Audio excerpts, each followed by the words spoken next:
แฟนแบ่งดวงជាស្នេហាឲ្យធ្វើយ៉ាងណាឬរួលាក់អារម្មណ៍ស្នេហ៍គេម្នាក់ឯងម្ដងសោចម្ដងលួចយំមិនហ៊ានប្រាប់ចំថាស្នេហ៍ឲ្យតែជួបមុខបេងដងលោតឌុកដាក់លោតខុសចង្វាក់អភ័យមិនទេពេលអូនសួរនាំបងបែអៀនឡើងខ្វេរកឆ្លើយមិនត្រូវទេលោកអើយដឹងអូនជាតារាមិនខ្វល់អ្នកតាមស្នេហ៍ឡើយតែបងមិនអាចដើរបកក្រោយលំស្នេហ៍អូនហើយជាតិនឹងលើពីហ្វេនបានអត់បងស្មត់មិនអោយគេដឹងអើគេសួរថាហ្វេនប្រលឹងតាពីគេដឹងធ្លាក់កោ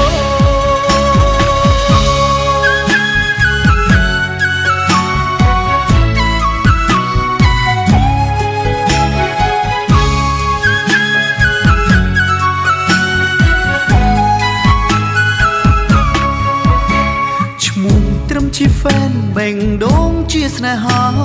ឲ្យធ្វើយ៉ាងណាឬរួលាក់អារម្មណ៍ស្នេហ៍គេម្នាក់ឯងម្ដងសោចម្ដងលួចយំមិនហ៊ានប្រាប់ចំថាស្នេហ៍ឲ្យតែជួបមុខបេងដងលោតឌុកដាក់លោតខុសចង្វាក់អភ័យមិនទេពេលអូនសួរនាំបងបែអៀនឡើងខ្វេរកឆ្លើយមិនត្រូវទេលោកអើយដឹងអូនជាតារាមិនខ្វល់អ្នកតាមស្នេហ៍ឡើយតែបងមិនអាចដើរបកក្រោយលំស្នេហ៍អូនហើយជាតិនឹងលើពីហ្វេនបានអត់បងស្មត់មិនអោយគេដឹងអើគេសួរថាហ្វេនប្រលឹងតាពីគេដឹងធ្លាក់កោឈ្មោះទៅហ្វេនបែដូចជាស្នេហាឲ្យធ្វើយ៉ាងណាឬរួលាក់អារម្មណ៍ស្នេហ៍គេមិនឯងต้องសើចលើយំមិនហ៊ានប្រាប់បងចំថាស្នេហាឲ្យតែជំនុំបែដងលូដាក់ទៅខុសចង់បាក់អូភ័យមិនទេពេលអូនសួរនាំបងបែគេលពេជឿឆ្លើយមិនរួចទេណាលោកអើយដឹងអូនជាតារាមិនខ្វល់អ្នកតាមស្នេហ៍ឡើយ